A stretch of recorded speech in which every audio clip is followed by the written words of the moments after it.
পূৰ্ণআকাশ অনুষ্ঠানলৈ মই মৃদুস্মিতা ভূঞা আপোনালোক সকলোকে স্বাগতম জনাইছো। আজিৰ বিশেষ এখনটা আপোনালোকে আমাৰ সৈতে কটাওক, কাৰণ আজি আমি কেইটামান গুৰুত্বপূৰ্ণ কথা খাদ্য, স্বাস্থ্য, ওজন হ্ৰাস আৰু ৰোগ এই গোটেই বিষয়বোৰ সামৰি আমি আলোচনা কৰিম। শিশুটিৰ স্বাস্থ্য কিদৰে খাদ্যই প্ৰভাৱ পেলায় এই সকলোবিলাক আমি আলোচনা কৰিম। আমি আমন্ত্ৰণ জনাই আনিছোঁ এলোপেথি চিকিৎসক, न्यूट्रिशनिस्ट, डायबिटोलॉजिस्ट डॉक्टर पूजा जयसवालक। हमारे स्टूडियो में आपका बहुत बहुत स्वागत है। तो पूजा जी, आप न्यूट्रिशनिस्ट हैं, डायबिटोलॉजिस्ट हैं और सबसे बड़ी बात है कि आप एलोपैथी डॉक्टर भी हैं। ये बहुत रॉयल कॉम्बिनेशन है अपने आप में। तो इसके साथ जो जुड़े हुए हैं एज ए न्यूट्रिशनिस्ट आप प्रैक्टिस करते हैं, तो हेल्प क्या क्या मिलते हैं आपको? मैं ये बता दूं, मैंने MBBS की हूँ महाराष्ट्र से। देन उसके बाद मैंने की हूँ fellowship in diabetes and diploma in food and nutrition, sports nutrition and Ayurveda in food and diet. Ayurveda में अच्छा इन फूड एंड डाइट। सो एक डॉक्टर होने के नाते मुझे एक बॉडी की इंसाइट बहुत अच्छे से है कि बॉडी हमारी कैसे काम करती है, बॉडी की फिजियोलॉजी क्या है, और अगर हम कोई बीमारी है तो वो बीमारी कैसे है, क्यों है, उसका इलाज कैसे किया जा सकता है। हाँ, और वो बीमारी क्यों है, जड़ से लेके उसका इलाज तक, ये मुझे जानकारी है। प्लस अगर फूड है तो फूड का इंटरेक्शन बॉडी में कैसा होता है, उसकी बायोकेमिस्ट्री कैसा है, ये भी मैं पढ़ी हुई हूँ। सो डेफिनेटली विथ मेरी मेडिकल नॉलेज मैं न्यूट्रिशन के क्लाइंट्स को भी बहुत अच्छे से अपनी मेडिकल नॉलेज के साथ हेल्प कर सकती हूँ। अब जैसे न्यूट्रिशन के क्लाइंट्स में सिर्फ ये नहीं होता है कि वेट लॉस करने आते हैं, बहुत रेयर डिजीजेस भी आती है जो मैंने शायद एज ए मेडिकल प्रैक्टिशनर नहीं देखी थी। जैसे विल्सन्स डिजीज़ जिसमें कॉपर की बीमारी है, या सिलियाक डिजीज़ जिसमें उनको वीट से एलर्जी है, या G6PD डेफिशिएंसी। तो ये सब बीमारियों की जानकारी एक न्यूट्रिशनिस्ट को अकेले होना काफ़ी मुश्किल है। So because of my medical background मैं ये सब पेशेंट्स को भी उनके न्यूट्रिशन नीड्स में हेल्प कर पाती हूँ। खूब डाঙৰ কথা কৈছে পূজা জয়সৱালে যে আমি কিছুমান খাদ্য খালে আমাৰ এলাৰ্জি হয়। তেখেতে কৈছে যে বিভিন্ন খাদ্য আমি কিছুমান মানুহে কওঁ যে এই খাদ্য মই খাব নোৱাৰোঁ, বা কোনোবাই কিবা এটা খাব নোৱাৰে, কোনোবাই ধৰক আপোনাৰ আটা ৰুটি খাব নোৱাৰে। এই গোটেই বিষয়বিলাক আমি সামৰি ল'ম। तो पूजा जी, जैसे हम बात कर रहे हैं तो एक बैक ऑफ द माइंड हमारे मन में भी होते हैं, सबके मन में होते हैं कि हमें स्लिम ट्रिम रहना है, हमें सुंदर मतलब ब्यूटीफुल दिखना है। तो लोग क्या करते हैं कि एक जर्नी होते हैं कि हम वेट लॉस की एक जर्नी होते हैं, तो लोग इसमें बहुत सारे छोटे मोटे मिस्टेक्स करते हैं। तो थोड़ा सा आप बताएंगे? ज़रूर। सो ये बहुत अच्छा क्वेश्चन है। लोग अक्सर फिटनेस की जर्नी जो होती है, फिटनेस की जर्नी अब आजकल कहलाती है स्लिम ट्रिम जर्नी। सो लोग वेट लॉस करने के चक्कर में अपनी हेल्थ कहीं ना कहीं भूल जाते हैं। लोग वो फैट लॉस, सबसे पहले तो मैं बता दूं कि हम जो वेट लॉस बोलते हैं, it shouldn't be weight loss, इसको फैट लॉस बुलाना चाहिए। क्योंकि आप अगर वेट सही तरीके से लूज़ नहीं कर रहे हैं तो ज़रूरी नहीं है कि आपका फ़ैट लूज़ हो रहा है, आप अपनी मसल्स लूज़ कर जाते हैं, जो कि हमारे शरीर के लिए बिल्कुल अच्छा नहीं है। जब लोग फैट डाइट करते हैं या एकदम से अचानक से कम खाना बंद कर देते हैं, या अभी दुर्गा पूजा आ रही है तो बहुत लोग करते हैं कि 9 दिन खाना ना खाएं तो वेट लॉस हो जाएगा। तो जब हम ऐसा कुछ करते हैं तो इसमें हमारा फैट से ज़्यादा हमारी मसल्स लूज़ होती है, जो हमारी बॉडी को वीक बनाता है। So fat loss with keeping your health in check is very important, कि आप फैट लॉस करें ना कि जस्ट वेट लॉस करें। सो बहुत सारी मिस्टेक्स है लोग जो कॉमनली ये फैट लॉस जर्नी में भूल जाते हैं। सबसे पहले अगर हम बात करेंगे तो इसमें लोगों को लगता है सिर्फ खाना कम कर देने से उनको सक्सेस मिल जाएगा। बट इसमें सिर्फ खाना नहीं है, डेफिनेटली न्यूट्रिशन बहुत इंपॉर्टेंट है, दूसरा एक्सरसाइज एंड स्लीप, ये तीनों इक्वली इंपॉर्टेंट है, इसमें से कोई किसी के ऊपर नहीं है। अगर आपका डाइट प्लान बहुत अच्छा है, आप अच्छे से अपनी डाइट कर रहे हैं, आप एक्सरसाइज भी बहुत अच्छे से कर रहे हैं, लेकिन आप सो नहीं रहे हैं, आप अपने बॉडी को रेस्ट नहीं दे रहे हैं, तो कैसे चलेगा? हमारी बॉडी में जितने हीलिंग प्रोसेस, जितने रिकवरी, डिटॉक्सिफिकेशन जो सब होता है, ये सब होता है जब हम एट रेस्ट होते हैं। और हमारे तो अगर आप अच्छे से आराम नहीं कर रहे हैं, आप सो नहीं रहे हैं, तो आपको हार्मोनल इम्बैलेंसेस होंगे, आपकी बॉडी में रिकवरी हीलिंग नहीं होगी। तो अगेन आपका कितना भी अच्छा न्यूट्रिशन प्लान हो और कितनी भी अच्छी आप एक्सरसाइज कर रहे हो तो आपको रिजल्ट नहीं मिलेगा। आइडियल स्लीप जो बोलते हैं कितने आवर्स तक होनी चाहिए? लाइक आइडियल स्लीप ऐसा नंबर कोई नहीं है, 7 to 8 आवर्स बोलते हैं, बट ऐसा कोई नंबर नहीं है। आपकी स्लीप ऐसी होना चाहिए कि आप एक डीप स्लीप में जा रहे हो, आप अच्छे से सो रहे हो एक कंटिन्यूअस, एंड आप जब उठो आप फ्रेश उठो. This is very important. मतलब 6 आवर्स हो, 5 आवर्स हो, 7 hours, 8 hours, usually 6 to 8 hours के बीच में रेंज करती है. हाँ, क्योंकि आजकल लोगों में है कि बहुत काम है, ठीक है चलो रात को 2 बजे 3 बजे तक लोग जागे रहते हैं, फिर 10-11 बजे तक सोते तो नहीं, रहते हैं. वो भी सही नहीं हाँ, है. सही हाँ, समय पे सोना. हाँ. सो हमारी बॉडी एक रिदम पे चलती है. हाँ. जैसे सनराइज होता है, सनसेट होता है, वैसे ही हमारी बॉडी का भी अपना रिदम है, बायोलॉजिकल क्लॉक. तो हमें ये क्लॉक को रिस्पेक्ट इसलिए करना चाहिए क्योंकि हमारे अंदर जो हार्मोन्स रिलीज होते हैं ये वो क्लॉक के हिसाब से रिलीज होते Okay. हैं. आपके ग्रोथ हार्मोन बराबर तब रिलीज होंगे जब आप रेस्ट कर रहे हो. इसलिए आपकी बॉडी ग्रो करती है जब आप रेस्ट करते हो. जो जिम जाता होगा उन्हें सुने होंगे उनके ट्रेनर से, अगर आप सोओगे नहीं तो आपकी मसल ग्रो नहीं करेंगे. क्योंकि अगेन आप जब रेस्ट करते हो तब वो मसल ग्रो करती है. सो ये बहुत इंपॉर्टेंट है कि आप अपनी स्लीप साइकिल अपने बायोलॉजिकल क्लॉक के साथ करो. 6 आवर्स सोना है, 6 आवर्स दिन में सो जाए तो हो बहुत जाएगा. सारे लोगों की यह नहीं, आदत. हाँ, ये गलत है. हाँ. आपको रात की नींद रात में ही लेना होगा. 10 बजे 11 बजे एक कोई 10-11 बजे एकदम बेस्ट टाइम है सोने के लिए. हाँ. लेकिन कोई वजह से अगर आपका वर्क नहीं परमिट सो नहीं पाए, करता है हाँ. तो 11 o'clock maximum 12 o'clock maximum 12 but हाँ, सो जाना चाहिए. सो जाना चाहिए. जैसे क्योंकि अगर आप टाइम पे सोओगे तो आप सुबह उठ के सनराइज भी देख पाओगे. हाँ. एंड टू अपनी बॉडी को सन में एक्सपोज करना ये भी उतना ही इम्पोर्टेंट है जितना कि सोना. क्योंकि जब आप सन में अपनी बॉडी एक्सपोज करते हो आपकी स्लीप साइकिल भी बेटर होती है. जैसे कि आपने कहा नवरात्र आ रहे तो 9 दिन लोग सोचते हैं कि आज भाई खाना ना खाऊं तो मैं स्लिम ट्रिम बन जाऊंगी. तो फास्टिंग को लेके एक स्पेसिफिक क्वेश्चन अगर हम आपसे पूछे कि फास्टिंग को लेके लोगों के मन में जो है आपका क्या कहना है, कैसे किया जाए? सो फास्टिंग, सबसे पहले मैं सिर्फ फास्टिंग के बारे में बात हाँ, करूंगी. तो fasting is a very beautiful practice. Okay. Fasting अगर सही तरीके से करा जाए बिना हमारे बॉडी को टॉर्चर किए तो it is a very good practice. Because fasting is a process जिसमें हम हमारे बॉडी के अंदर के जो ऑर्गन्स और इंटरनल बॉडी को हम रेस्ट में डाल देते हैं. सो जब हमारी बॉडी रेस्ट में जाती है, स्पेशली जब हमारा डाइजेस्टिव सिस्टम रेस्ट पे ज़्यादा है तभी बॉडी दूसरे इम्पोर्टेंट काम जो है वो कर पाती है. फास्टिंग से मैं बताना चाहूँगी इंटरमिटेंट फास्टिंग, जिसे IF कहते हैं, जो काफ़ी लोग फॉलो करते हैं. सो इंटरमिटेंट फास्टिंग एक it is not a diet, it is a strategy. और अगर देखा जाए तो हमारे कंट्री में कई सालों से लोग करते हैं, जैसे जैनिज्म, वो सनसेट होते ही खाना बंद कर दे, उसके बाद खाना नहीं खाते. सनसेट के बाद खाना नहीं खाते. सनसेट के बाद नहीं खाते हैं. सो इसका बहुत अच्छा साइंटिफिक रीज़न है. जैसे अगर अब रात होने लगती है, आप घर में क्या करना शुरू करते हैं? सब लाइट्स ऑफ, ताले लगाना शुरू करते हैं, सोने की तैयारी शुरू कर देते हैं, स्टाफ को छुट्टी दे देते हैं. तो वैसे ही सेम हमारी बॉडी करती है. जैसे ही डार्क होने लगता है तो हमारी बॉडी में सिक्रीट होने लगता है मेलाटोनिन हार्मोन, जो हमारी बॉडी को स्टार्ट करता है सोने की तैयारी कराने. तो जब बॉडी सोना की तैयारी में जा रही है तो वो बाकी जो नॉन इम्पॉर्टेंट जो रात के सोते वक्त नहीं करना चाहिए काम, वो सब बंद करती है. जैसे कि आपका डाइजेस्टिव सिस्टम, क्योंकि रात के सोते वक्त आप डेफिनेटली खाना नहीं खाओगे तो आपका डाइजेस्टिव सिस्टम को शट डाउन करती है.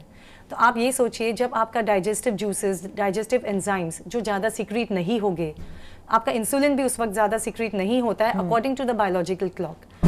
सो अगर ये टाइम पे आप खाना खाएंगे तो वो कैसे डाइजेस्ट होगा? लेकिन लोगों में आजकल है कि दिन भर काम कर रहे, चलो पार्टी मनाते हैं रात को, चिकन खा लो, फिश खा लो, कुछ भी, मतलब पार्टी करना एक आधी दिन सही है, सही. बट अगर रोज की आदत बन जाए तो डेफिनेटली सही. लेकिन नॉनवेज ज्यादातर लोग क्या करते हैं कि रात को ही खाना मतलब कंसिडर करते हैं, क्योंकि दिन में सब इकट्ठे होते नहीं फैमिली में. हाँ, क्या होता इसे अवॉइड करना है, मतलब इसके डेफिनेटली अवॉइड करना है. और हमको ये सब चीज जो हमारे बॉडी में खराबी कर रही है ये हमको डे टू डे नहीं दिखेगा.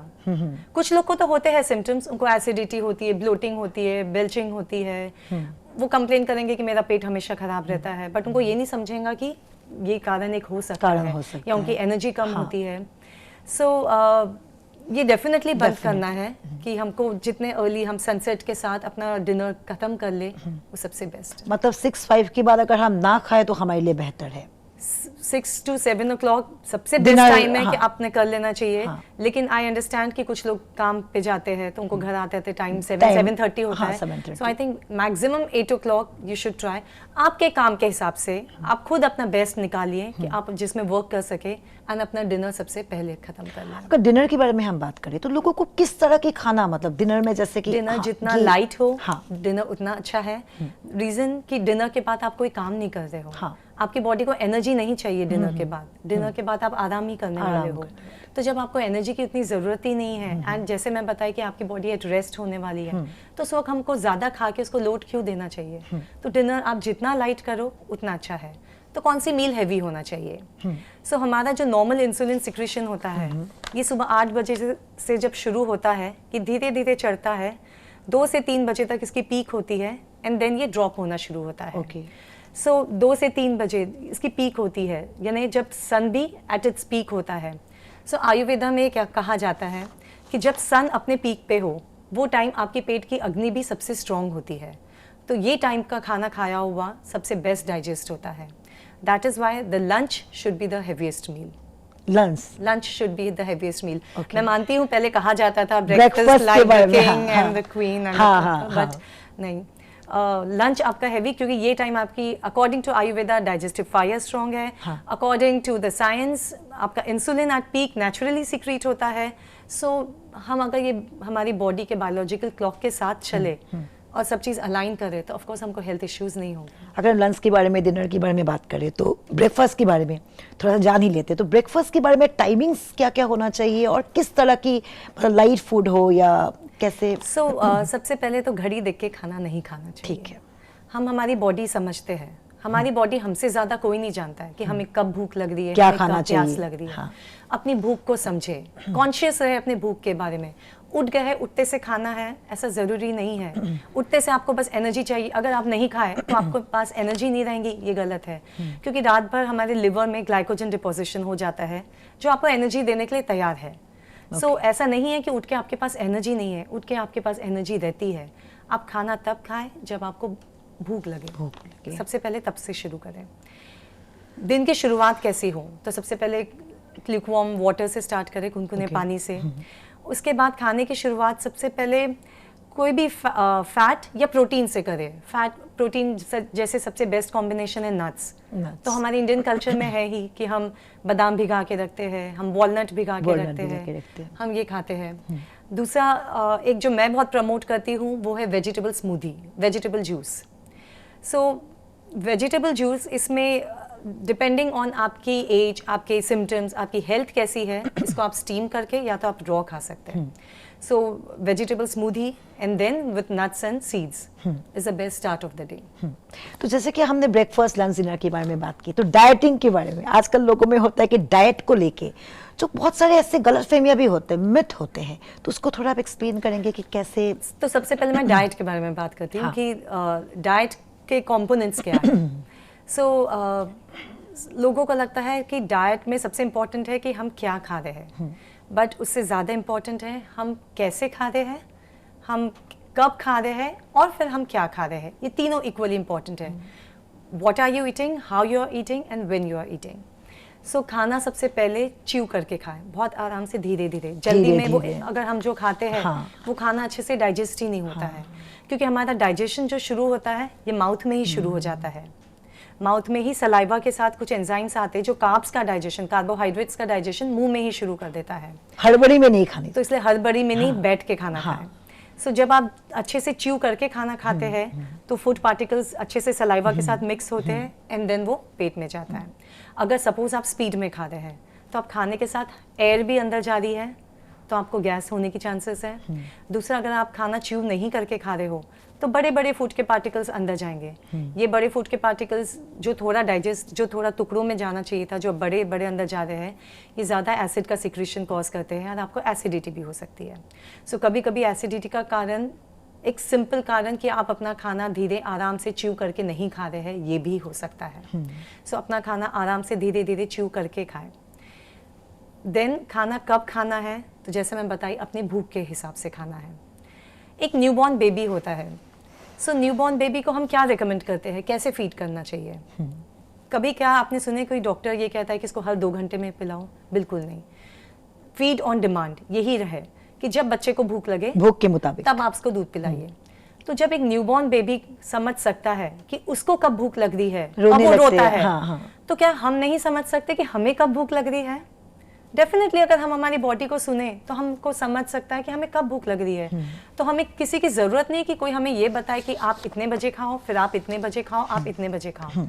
आप अपने शरीर की अगर सुनेंगे तो आप डेफिनेटली समझेंगे आपको कब भूख लग रही है और आपने कब खाना रोकना भी चाहिए। सो यूजुअली होता है कि एवरी 3 to 4 आवर्स में you should eat something, because उतने टाइम में आपका पहला वाला खाना डाइजेस्ट हो जाता है। लेकिन अगर आपका खाने का टाइम हो रहा है बट आपको लग रहा है कि नहीं ये मेरा खाना डाइजेस्ट ही नहीं हुआ, मेरा पेट अभी भी भरा हुआ है, तो रिस्पेक्ट योर बॉडी, आप थोड़ा रुक के खाएं। अगर आपके चार्ट में सिर्फ किसी ने लिख के दे दिया है कि आपको ये टाइम खाना है, हाँ, जैसे आजकल होता है कि ये तो खा लो, उनको तो ये नहीं खा लो। पता ना आपका शेड्यूल क्या है। आज हो सकता है आप काम पे ना गए हो, आज आपका बहुत लेजी डे है या आपको अच्छा नहीं लग रहा हो, तो डेफिनेटली आपको भूख नहीं लगेगी। तो आप जब आपको भूख नहीं लग रही है आप सिर्फ खाना स्टफ करते जाओगे, वो भी आपके लिए अच्छा नहीं है। तो ये सब आपको टॉक्सिन्स क्रिएट करेंगे। जैसे ऑफिस, हाँ, जैसे ऑफिस की मामले में बात करेंगे क्योंकि एक ब्रेक के लिए तो আমি কথা পাতি যাম, যেহেতুকে তেখেতে কৈছে ৰোগৰ সৈতে আমি কেনেকৈ খাদ্য খাব লাগে গোটেই বিষয়টো আমি পাতি আছোঁ, কিন্তু ৰোগৰ সৈতে আমি কেনেকুৱা ধৰণৰ খাদ্য খাব লাগে গোটেই বিষয়বোৰ সামৰি আমি আলোচনা কৰিম। কিন্তু এইখিনিতে লৈছোঁ খন্তেক বাণিজ্যিক বিৰতি। বিৰতিৰ পিছত পুনৰ স্বাগতম জনাইছোঁ আমাৰ পূৰ্ণ আকাশ অনুষ্ঠানলৈ। আজি আমি খাদ্য, ৰোগ লগতে আহাৰ সন্দৰ্ভত কথা পাতি আছোঁ। আমি আমন্ত্ৰণ জনাই আনিছোঁ নিউট্ৰিচনিষ্ট, এলোপেথি চিকিৎসক, डायबिटोलॉजिस्ट डॉक्टर पूजा जायसवाल। तो पहले हम लोग बात कर रहे थे कि कैसे खाना, डाइट के बारे में हम बात कर रहे थे, तो थोड़ा सा मैं ये बताती हूँ कि अब हमारी डाइट कैसी होनी चाहिए और हमारी थाली कैसे दिखना चाहिए। सो ये सब जानते हैं कि खाने में मेन 3 प्रकार के होते हैं, कार्बोहाइड्रेट्स, फैट, प्रोटीन।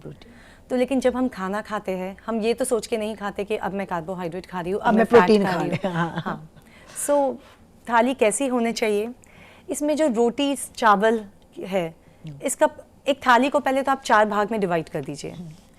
उसका एक भाग, 1/4 भाग उसमें आपका रोटी चावल होना चाहिए। 1/4 भाग में आपका प्रोटीन, जैसे कि अगर आप नॉन वेजिटेरियन हैं तो अंडा, फिश, चिकन, और या तो आप वेजिटेरियन हैं तो उसमें छोला, चना, मूंग, पनीर, राजमा, ये सब हो सकता है।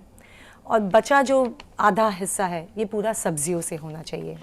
सब्जियां हर रंग की इन्वॉल्व करिए, हरी, लाल, पीली, नीली, नीली यानी जो पर्पल होती है, ब्रिंजल एंड ऑल।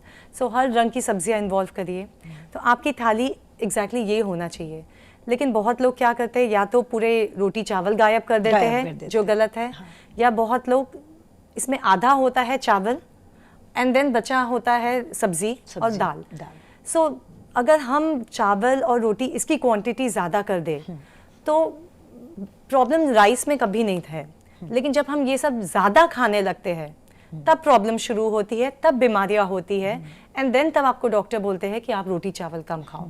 इसका ये मतलब नहीं कि रोटी चावल खराब है, प्रॉब्लम कहाँ थी कि हमने इसको सही तरीके से नहीं खाया। अगर हम चावल को अच्छे से सब्जियों के साथ और दाल के साथ मिक्स करके खाएं तो उसका शुगर एब्जॉर्प्शन जो है वो इतना यानी इसका जो शुगर स्पाइक होता है ब्लड में वो इतना कम हो जाता है कि फिर वो प्रॉब्लम नहीं रहता है। इसलिए आपके खाने में सब्जियां जितनी हो उतना इंक्लूड करें। अलग अलग किस्म के लेग्यूम्स जिसे हम चना, छोला, मूंग, राजमा कहते हैं, ये सब इंक्लूड करें। एंड प्रोटीन हर मील में इंक्लूड करना इम्पोर्टेंट है। प्रोटीन। लेकिन यहाँ होता है कि आजकल लोग कर्ब्स को स्किप कर देते हैं, तो लोग बोलते हैं दलिया खाओ, ओट्स खाओ। एक जैसे कि नहीं, सो ओट्स और दलिया भी कार्बोहाइड्रेट्स ही है। तो आप कोई भी ले सकते हैं। अगर आपको राइस पसंद है, अगर आपको रोटी पसंद है, आपको ओट्स है, आपको दलिया है, तो कार्ब्स के लिए मैं सबसे यहाँ पे कहना चाहूँगी मिलेट्स। अभी हमारे G20 का भी one of the important topic millet था। So millet is a very good option अपने डाइट में लाने के लिए। एंड आपके तीनों मील्स में कम से कम एक मील मिलेट होना चाहिए। सो मिलेट जैसे कि जवार, बाजरा, कुट्टू, कोडो मिलेट, कंगनी मिलेट, रागी। मिलेट्स इतने हेल्दी, इतने न्यूट्रिशियस, इतने रिच ऑफ फाइबर्स होते हैं कि इसे डेफिनेटली अपनी डाइट में, अपने बच्चों की डाइट में, प्रेग्नेंट वुमेन की डाइट में, ओल्ड एज पीपल सबकी डाइट में इसे इंक्लूड करना चाहिए। एक सवाल है, इंटरमिटेंट फास्टिंग आजकल जो बहुत लोग बोलते हैं, करते भी हैं बहुत लोग कि घंटे भर 16 आवर्स 12 आवर्स तक खाना नहीं खाना है एंड ऑल, इसके बारे में। सो इंटरमिटेंट फास्टिंग जैसे मैं बताई थी कि एक स्ट्रेटजी है and it's a very good strategy if you can do it. So ऐसा ज़रूरी नहीं है कि आपको 16 आवर्स ही करना है। अगर आप अभी कोई किस्म की फास्टिंग नहीं कर रहे हैं तो आप शुरू कर सकते हैं 10 आवर्स से। जैसे अगर आपने रात के 8 बजे खाए एंड आप सुबह 6 बजे शुरू करें, लेकिन इसको धीरे धीरे 12 आवर्स में ले जाइए। मिनिमम 12 आवर्स फास्टिंग करिए। सो अगर आप रात का खाना 7 बजे ख़त्म कर रहे हैं तो आप सुबह 7 बजे से शुरू करिए।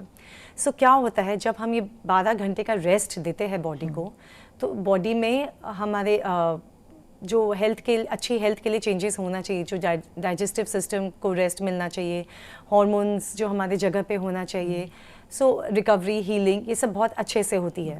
सो 12 hours fasting is minimum which is required. And then अगर आप 12 आवर्स फास्टिंग बहुत आराम से कर पा रहे हैं तो आप 1-1 घंटा बढ़ाते जा सकते हैं। 13 आवर्स की फास्टिंग कर रहे हैं, फिर 14 आवर्स की फास्टिंग करके आप 10 आवर्स खा रहे हैं। 16 आवर्स की फास्टिंग तक आप इसको ले जा सकते हैं, जिसमें आप 8 आवर्स ही खा रहे हैं। सो अब लेकिन ये नहीं चलेगा कि आज आप कर रहे हैं IF, फिर कल आप नहीं कर रहे, फिर आप 2 दिन कर रहे हैं, फिर आप नहीं कर रहे। ऐसे तो नहीं होगा। कंसिस्टेंसी बहुत इम्पोर्टेंट, रिजल्ट, कोई भी रिजल्ट के लिए कंसिस्टेंसी बहुत इम्पोर्टेंट है। तो अगर आपको लगता है कि 16 आवर्स वाली फास्टिंग आपकी लाइफस्टाइल को सूट नहीं करती है, आपका डेली कुछ ना कुछ होता है कि आप 16 नहीं कर पाते, तो आप कम से कम 12 पे स्टिक करिए। आप अपने लिए आपकी लाइफस्टाइल के हिसाब से चूज करिए, बट उस पे स्टिक करिए, वो बहुत इंपॉर्टेंट है। I want to add one thing कि जिनको एसिडिटी का प्रॉब्लम है, बहुत गैस्ट्राइटिस के बहुत प्रॉब्लम है, तो उनके लिए ये बेनिफिशियल है या थोड़ा हार्मफुल है? नहीं, बिल्कुल बेनिफिशियल है, बट हर किसी की बॉडी अलग है एंड हर किसी की बॉडी अलग रिएक्ट करती है।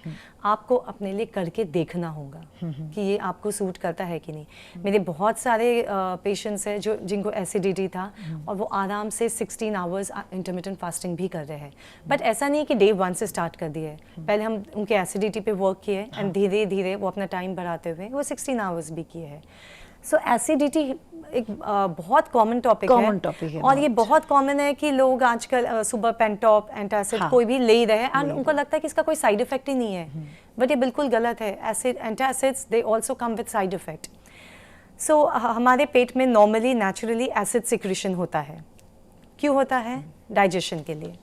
सो पेट का pH नॉर्मली कम रहता है ताकि हम जो भी खाना खा रहे हैं वो यहाँ पे आके उसमें जो भी जर्म्स, बैक्टीरियाज हो, वो एसिडिटी उसे किल कर देती है एंड देन डाइजेशन भी होता है। So normal acidity is very important हमारे स्टमक के एनवायरनमेंट के लिए। जब हम डेली एंटासिड्स खाए जा रहे हैं तो हम क्या कर रहे हैं, ये एसिडिटी को हटा रहे हैं। सो जब हम जो नेचुरल है, जो गॉड का गिफ्ट है कि एसिडिटी होना चाहिए स्टमक में, हम इसको डेली एंटासिड्स खा खा के हम ये एसिडिटी को ही एलिमिनेट कर दे रहे हैं, हटा दे रहे हैं। सो इससे हम क्या कर रहे हैं कि पेट का एनवायरनमेंट ही चेंज कर दे रहे हैं। तो जो एसिडिक एनवायरनमेंट हमको थोड़ा चाहिए था हमारे स्टमक में जिससे डाइजेशन अच्छा हो, उसको हम माइनस कर दिए। अब इसके कारण क्या होगा कि आपका खाना डाइजेस्ट ही नहीं होगा अच्छे से। सो लॉन्ग टर्म जब आप एंटासिड्स यूज़ कर रहे हैं तो वो उल्टा आपके गट हेल्थ के लिए ख़राब होता है। आप कोई दवाई खा रहे हैं, एंटासिड्स की ज़रूरत है, बिल्कुल ठीक है, क्योंकि काफ़ी पेन किलर्स है जो एसिड ज़्यादा प्रोड्यूस करती है, या और भी अदर मेडिसिन है जिनमें एंटासिड्स रिक्वायर्ड होती है। तो वो जो ड्यूरेशन के लिए आप दवाई खा रहे हैं वो एंटासिड खा रहे हैं, ठीक है। लेकिन अगर आपको बिकॉज ऑफ योर लाइफस्टाइल आपको डेली एंटासिड खाना पड़ रहा है तो डेफिनेटली आपकी गट हेल्थ वीक है, आपकी लाइफस्टाइल गलत है, और ये बिल्कुल ठीक किया जा सकता है with very simple minor changes in your diet. Okay, हम बातें करेंगे जेहेतु আমি কথা পাতি আছো ৰোগৰ সৈতে খাদ্যাভ্যাসৰ কি সম্পৰ্ক আছে, ক্ষীণ হৈ থাকিবলৈ কি কৰিব লাগিব, চেনি খালে, অত্যাধিক চেনি খালে মধুমেহ ৰোগ হয় নেকি, এই গোটেই বিষয়বোৰ কথা পাতিম। কিন্তু এইখিনিতে আমি লৈছোঁ খন্তেক বাণিজ্যিক বিৰতি।